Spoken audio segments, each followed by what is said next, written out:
Hello everyone. तो कैसे हैं आप लोग। आज हम page number 6 diversity in the living world यहाँ से इफ़ यू लुक से ऑर्गेनिज्म तक समझेंगे और फिर पढ़ेंगे। ठीक है, तो पहले हम पढ़ लेते हैं, उसके बाद पहले हम समझ लेते हैं बोर्ड पे, उसके बाद हम इसकी रीडिंग करके आपको समझाएंगे। ठीक है, तो इस वीडियो में इतना ही पढ़ेंगे। चलिए तो स्टार्ट करते हैं। पहले समझते हैं बायो डाइवर्सिटी।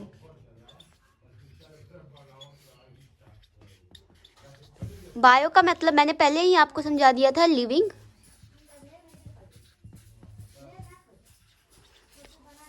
और डाइवर्सिटी का मतलब different types.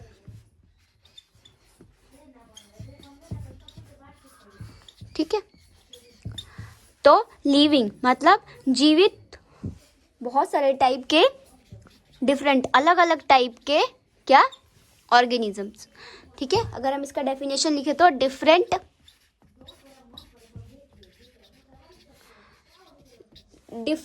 Types of organism, different type of organisms found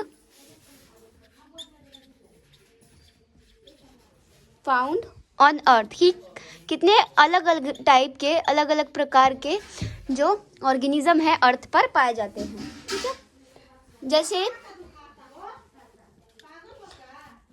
1.7 to 1.8 million हमने पढ़ा था, है ना, ये पहले पढ़ा चुकी हूँ कि 17 से 18 लाख स्पीसीज हम फाउंड कर चुके हैं। लाख स्पीसीज आर ऑलरेडी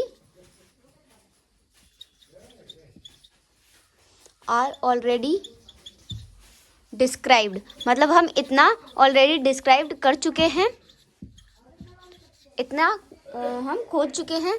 मान लीजिए एक स्पीसीज है कैलिस्ट्रोपी। ठीक है,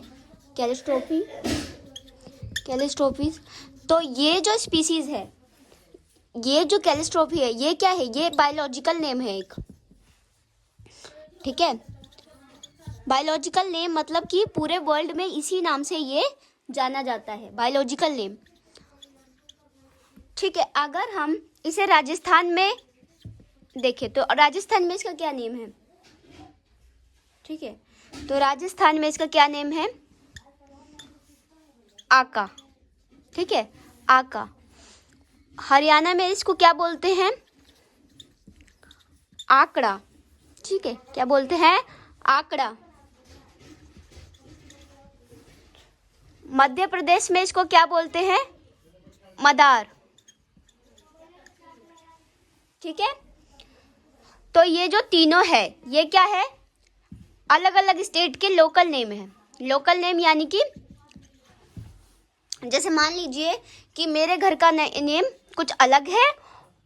ठीक है, वो मेरा लोकल नेम है घर का, और बाहर मेरा कुछ नेम अलग है। ठीक है, तो क्या होगा कि जब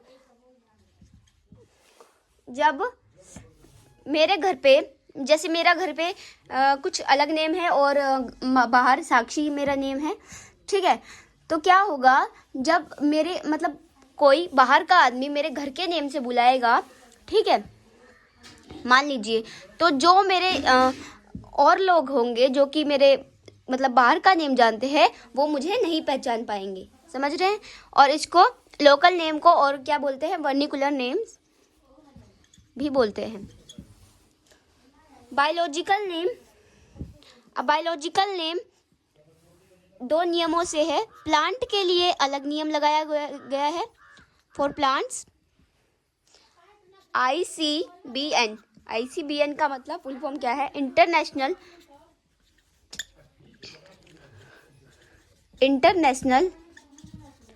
कोड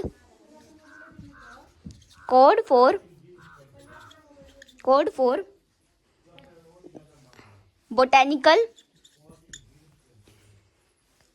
बोटेनिकल नोमेनक्लेचर।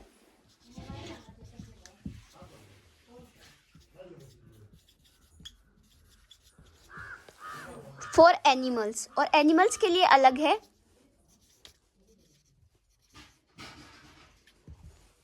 और एनिमल्स के लिए अलग है इंटरनेशनल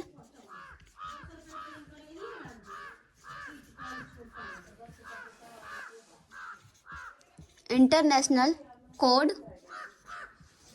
यहाँ पे फॉर नहीं आएगा, कोड ऑफ आएगा, और क्या आएगा, जूलॉजिकल नोमेनक्लेचर। ठीक है, तो चलिए इसके बारे में थोड़ा सा समझ लेते हैं, उसके बाद इसकी रीडिंग स्टार्ट करेंगे। ठीक है, तो देखिए बायोलॉजिकल, अब क्या हुआ कि कैलेस्ट्रॉपी जो है, कैलेस्ट्रॉपी है तो राजस्थान में आंख बोलते हैं इसको, हरियाणा में आंकड़ा बोलते हैं, और एमपी में मदार बोलते हैं। मान लीजिए मैं हरियाणा में जाके कैलेस्ट्रॉपी ढूंढूं और बोलूं कि मदार है, तो क्या होगा, वहाँ के लोग नहीं पहचान पाएंगे कि मदार क्या होता है। तो जो वो स्टेट है हरियाणा, तो हरियाणा स्टेट में इसी नेम से इसको जाना जाएगा। लेकिन अगर मुझे किसी भी स्टेट में जाकर, अगर मैं किसी भी दुनिया में कहीं चली जाऊँ और मैं कैलेस्ट्रॉपीज बोलूँ, तो हम आसानी से ढूंढ पाएंगे। तो ये क्या है, बायोलॉजिकल नेम है। पूरे वर्ल्ड में इस नेम को जो पीपल हैं वो जानते हैं, और हमें इजीली मिल भी जाएगा। तो इसीलिए बायोलॉजिकल नेमिंग की ज़रूरत होती है, और उसके लिए 2 नियम बनाए गए हैं कि प्लांट का जो नेम, बायोलॉजिकल नेम रखेंगे हम, वो इस नियम से रखेंगे, ICBN से, international code for botanical name. और अगर हम एनिमल का नेम लिखेंगे, एनिमल्स का जो नेम हम करेंगे, तो वो किससे करेंगे, international code of zoological nomenclature. ठीक है, तो यहाँ पे ऑफ आएगा, यहाँ पे 4 आएगा, कभी पेपर में आए तो गलती मत कर देना। ठीक है, ये दोनों अलग अलग हैं। तो चलिए अब हम रीडिंग करते हैं इस पैराग्राफ की, उसके बाद हम नेक्स्ट वीडियो में पढ़ेंगे। तो चलिए रीडिंग करते हैं। If you look around you will see a large variety of living organism. अगर आप अपने आसपास देखें तो आपको लार्ज वेराइटी, यानी कि बहुत बड़ी वेराइटी का लिविंग ऑर्गेनिज्म देखने को मिलेगा। मतलब बहुत सारे अलग अलग लिविंग ऑर्गेनिज्म आपको देखने के मिलेंगे, जीवित प्राणी। वी इट पॉटेड प्लांट्स, जैसे कि पौधे, गमलों में पौधे, इंसेक्ट कीड़े, बर्ड्स पक्षी, और योर पेट्स यानी कि पालतू जानवर, और अदर और दूसरे एनिमल्स एंड पौधे प्लांट्स पेड़। There are also several organism that you can not see with your naked eyes. ऐसे भी कुछ ऑर्गेनिज्म है जिसे हम अपनी नंगी यानी कि नेकेड आइज से नहीं देख सकते हैं, खुले आंखों से नहीं देख सकते हैं, क्योंकि वो बहुत ही ज़्यादा छोटे होते हैं और वो प्रेजेंट भी होते हैं हमारे आसपास, उन्हें माइक्रोस्कोप में देख सकते हैं। If you were to increase the area, अगर आप मतलब जैसे आप कहीं ऑर्गेनिज्म की खोज के लिए जा रहे हैं, तो मान लीजिए कि इतना सा एरिया है और इतने से एरिया में आप ऑर्गेनिज्म ढूंढ रहे हैं।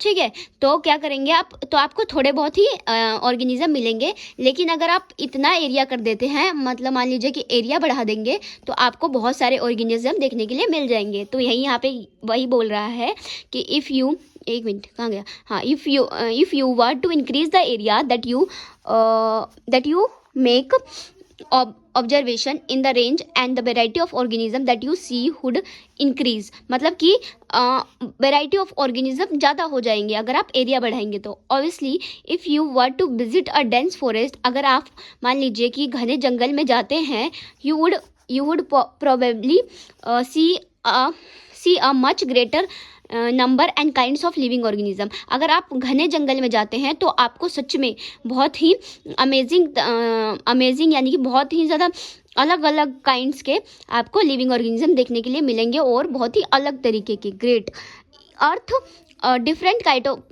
काइंड ऑफ प्लांट्स, एनिमल्स और ऑर्गेनिज्म। जो हमारा अर्थ है उस पर डिफरेंट काइंड के, मतलब अलग अलग टाइप के प्लांट्स हैं, पौधे हैं, जानवर हैं, लिविंग ऑर्गेनिज्म हैं दैट यू सी, जो कि आप देख सकते हैं। रिप्रेजेंटेड स्पीसीज़, हमने अभी तक की कितनी स्पीसीज़ को फाउंड कर चुके हैं हम लोग। The number of species that are known, जो कि हम नंबर ऑफ स्पीसीज़ इतने कि जो हम जानते हैं और डिस्क्राइब कर चुके हैं, वो कितना है 1.7 to 1.8 मिलियन, जो कि मैंने अभी आपको बोर्ड पे समझाया। और इसी को हम दिस रेफर टू बायोडाइवर्सिटी, और इसी को हम बायोडाइवर्सिटी भी कहते हैं।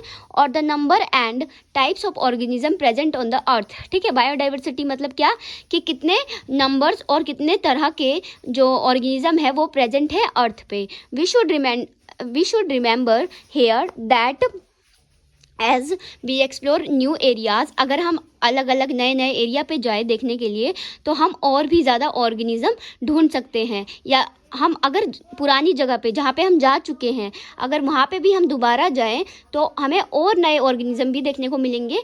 ठीक है, क्यों, क्या पता कुछ ऑर्गेनिज्म छूट गए हों पुराने एरिया में भी, तो वो हमें उस टाइम दिख जाएंगे।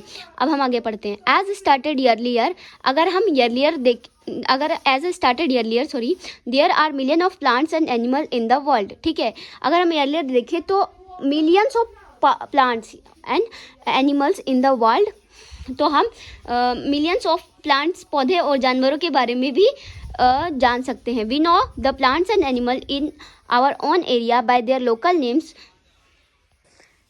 As stated earlier, there are millions of plants and animals in the world. We know the plants and animals in our own area by their local names. ठीक है, तो क्या बोल रहा है कि जब हम स्टार्टिंग में देख रहे थे तो हमें millions of plants and animals को फाउंड कर लिया था। एंड हम जानते हैं कि जो प्लांट्स मतलब पौधे एंड जो एनिमल्स है जानवर है वो उनका जो लोकल नेम है वो अलग अलग है, मतलब हर स्टेट में अलग अलग उनका नेम है। These local names would vary from place to place, मतलब कि जो ये लोकल नेम है जो वो वेरी करता है, मतलब अलग अलग होता है, हर जगह अलग अलग होता है। Even within a country, अगर हम किसी कंट्री में जाएं, even within a country probably you would recognize the confusion, तो हम क्या करेंगे, तो हमारा क्या हो जाएगा, कन्फ्यूज़न क्रिएट हो जाएगा। ठीक है, that would be create if did not find way and means to talk to each other. अगर हम उनके लोकल नेम से मतलब उनको बोले तो एक कन्फ्यूज़न क्रिएट हो जाएगा और हम किसी से एक दूसरे से बात भी नहीं कर पाएंगे उन ऑर्गेनिज्म के बारे में अगर हम उन्हें लोकल नेम से बोले तो। Hence there is a need to standardize, मतलब और तो यहाँ पे क्या ज़रूरत है कि उनका जो ऑर्गेनिज्म का जो नेम है उनको स्टैंडर्डाइज किया जाए, यानी कि the naming of living organism such that a particular organism is known by same name all over the world, मतलब एक ऐसा पर्टिकुलर नेम रखा जाए जिससे पूरी दुनिया में उसको जाना जा सके। तो उसी प्रोसेस को हम क्या बोलते हैं, नोमेनक्लेचर, यानी कि नामकरण। ऑब्वियसली नोमेनक्लेचर्स और naming is only possible when the organism is described correctly.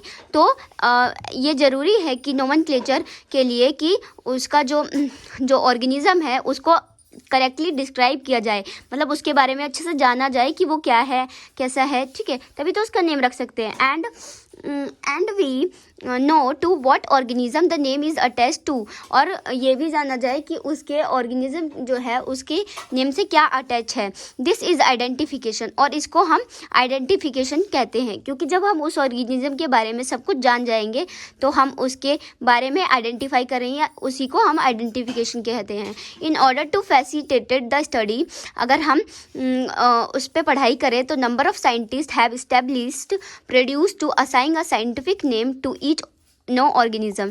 तो नंबर ऑफ, अगर हम इसमें जाने तो बहुत सारे जो नंबर ऑफ साइंटिस्ट है उन्होंने क्या किया है, साइंटिफिक नेम रखा है ऑर्गेनिज्म का, मतलब अपनी पढ़ाई के लिए, मतलब जानने के लिए। This is acceptable to biologist all over the world, जो साइंटिफिक नेम सारे जो बायोलॉजिस्ट है उनके द्वारा एक्सेप्ट किया हुआ नेम है। For plant scientific name are based on agreed principle and criteria, मतलब जो प्लांट है वो भी कैसा है, उनका भी साइंटिफिक नेम एक नियम से जो कि मैंने अभी आपको पढ़ाया था उनसे रखा गया है। उसका नेम क्या था, ICBN, यानी कि international code for botanical nomenclature. तो जो प्लांट्स है, जो पौधे हैं, उनका जो नेम रखा जाता है वो इस तरीके से रखा जाता है, किससे, ICBN से। You may ask how animals named, अगर आप पूछे कि जो एनिमल्स हैं उनका कैसे रखा जाता है तो उनके लिए ICZN बनाया गया है, एनिमल के लिए ICZN बनाया गया है।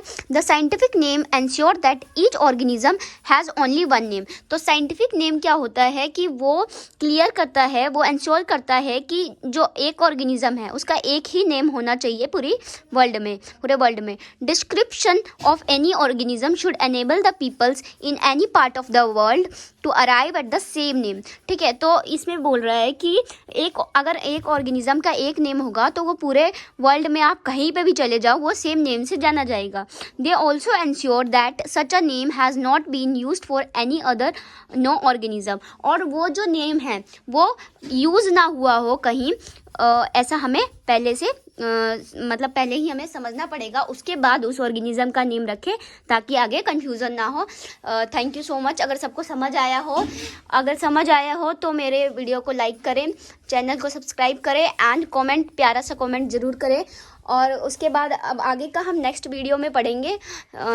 Thank you so much everyone. ठीक है, बाय बाय।